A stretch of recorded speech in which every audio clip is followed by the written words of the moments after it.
The Five Love Languages by Gary Chapman, our book of the month for February, was a weird choice for me, to say the least. It was a weird choice because I usually venture into the realm of like really objective self-improvement. And I define that as like, okay, this is a book, this is like the world's best book on how to get good at negotiating, or this is the world's best book on how to get good at management. And I'll always like share those kind of books. This is pretty much the world's best book on how to handle relationships, but it's just a weird subject for a Twitch audience. I wanted to encourage it for February because February is like Valentine's, whatever. And also because I think that having this book in our repertoire of book club books is important because your relationship is going to be one of the most important things in your life. You're going to probably spend the most amount of time in relationships or dealing with relationships of loved ones or close loved ones.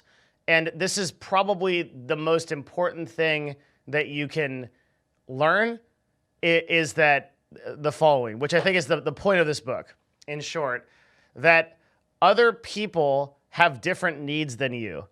That's pretty much the entire book, okay? And this is a list of 5 needs, which are called love languages because marketing is OP, okay?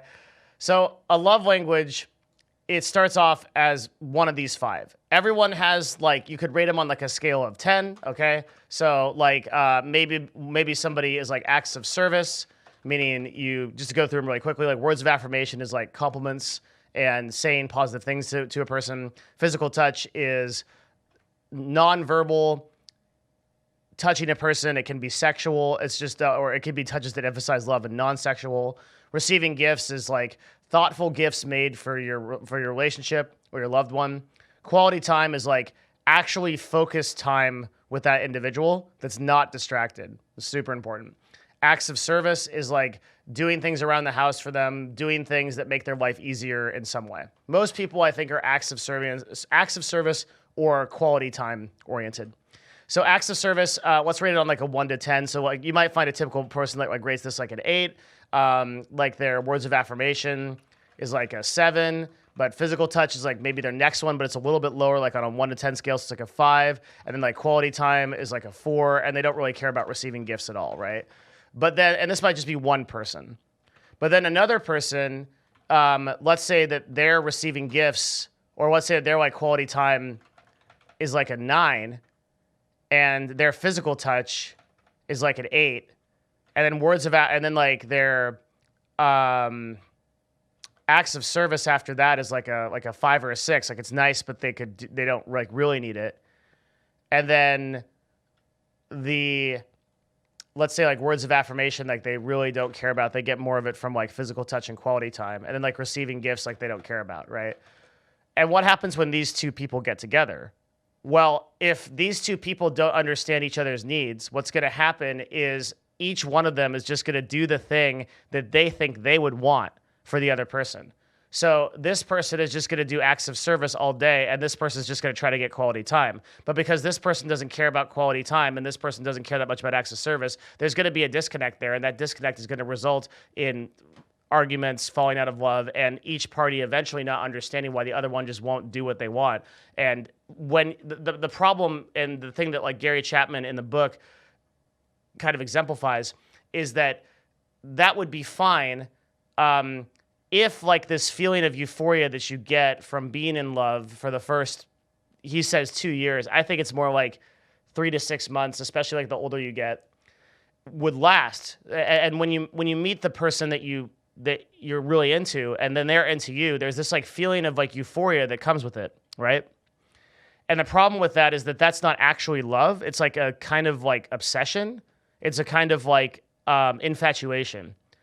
And so you don't see these things in that short term. And what happens is when you kind of fall out of love, which like sounds like a really bad thing, but in reality it's a natural thing. When you fall out of love with that person, meaning that kind of like infatuation, right? Because there's like there's a difference. This is kind of hard to explain. There's a difference between being in love with a person and loving a person. Okay, so when you fall out of love, when you fall out of that infatuation period with that person, all of a sudden, like all this stuff comes up, and like you start to see their flaws, you start to see their idiosyncrasies, little stuff starts to annoy you about them. And now the question is, well, if I'm ever going to maintain a long-term relationship, and I'm going to have to understand this. Why would I ever want to maintain a long-term relationship? Why not just pursue those 3 to 6 month things for the rest of my life? Well, because it turns out that human beings are pretty much the happiest when they have somebody that they can trust and confide into that is really going to be a part of their team for the long run in their life. It's a really good feeling to have that, and to have that trust and confidence in somebody, and to know that there's somebody that is always going to have that trust and confidence in you. It's very hard. Life is very hard, and to live your life without anybody in it sucks a lot. So how you maintain and get good, healthy relationships is by understanding this dynamic. So if two people set out to understand this dynamic, then the relationship starts to get really cool, because what happens is this person who loves acts of service and words of affirmation, for example, communicates to this person that that's what they want. Then this person tries really hard to give those two things to that person. But on the other side, because that person knows quality time and physical touch are important to them, they actually give that to that person too. So now each side is getting what they want, and they're also kind of switching it up a little bit because they're doing something that they wouldn't normally do. It's important to like really understand, I think, in 5 love languages, that people's brains work really differently. And this is a cool lesson from this book in general, that like someone else really thinks about something totally different than you. And this is especially true in like relationships. I'll give an example. One of the biggest problems that I think I have in relationships is when I fight with my spouse, when I fight with my significant other, I see them as an enemy. And I think this was because I was sort of trained that way from pre-relationships. Like, what I mean, like, I see them as an enemy, I mean, I don't see it as them working with me to try to solve a problem, right? Whereas in a business, if I was working with my employee to try to solve a problem in the business, it would be that person and I working together to try to find a solution to this issue.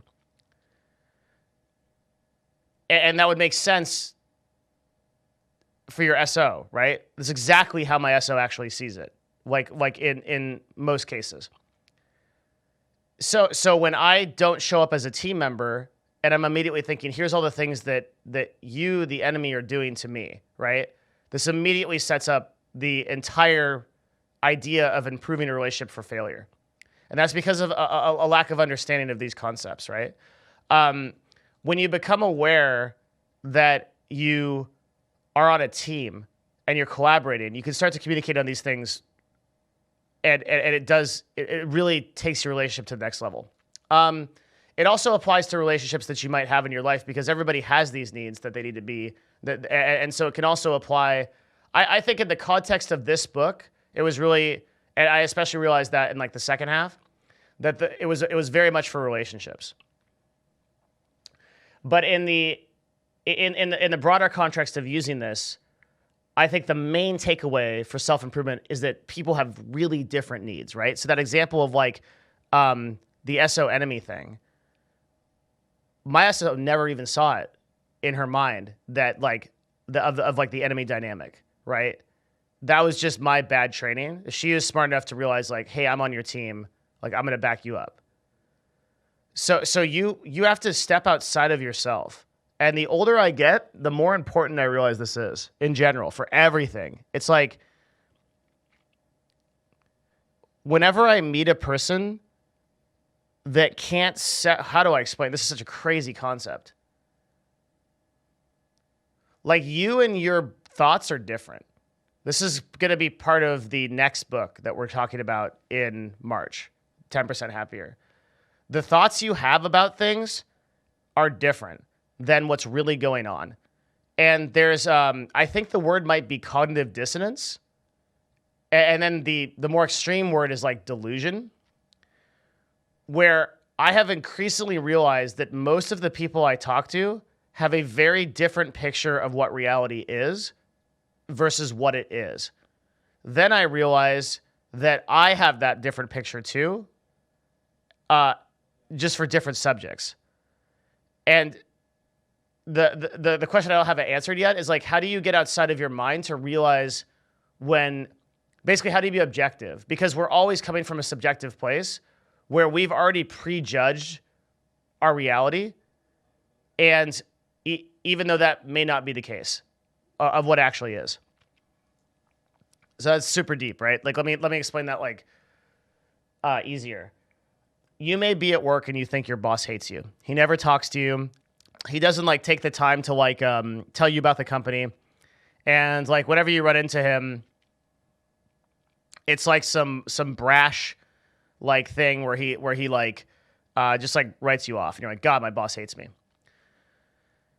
So one day you go into his office and you're like, man, I don't get it. Like, you're just like fed up. It's like a couple months. You're like, I don't get it. Like, I don't understand why you hate me. I try to work so hard for the company. You just go on and on and on, only to find that in 10 minutes after you're done spieling out to him and spurging and spaghettiing all over the floor, he's like, I don't hate you. What do you mean? Right? Like your perception of the event. Have you ever had that happen? Like, your perception of the event is totally different from what actually happens and what people actually think. A huge part of this is communication, but the reason this happens is because brains are actually really different. And the way that we know that this brain right here is interacting with your brain right here listening to this is because we have like some common ground. So if I say to you words of affirmation, then I explain that, I can kind of explain to you what's going on in my head right now. But words of affirmation, what that means to you is subjective to both of us. So there's some loss along the signal. And that's true for everything. So the way that I communicate to you may not, and what I try to say may not at all be what you actually receive. The brains are so different. It's crazy. It's crazy when you start to really think about this, and it will mess with you because you'll realize that you're actually delusional about most things.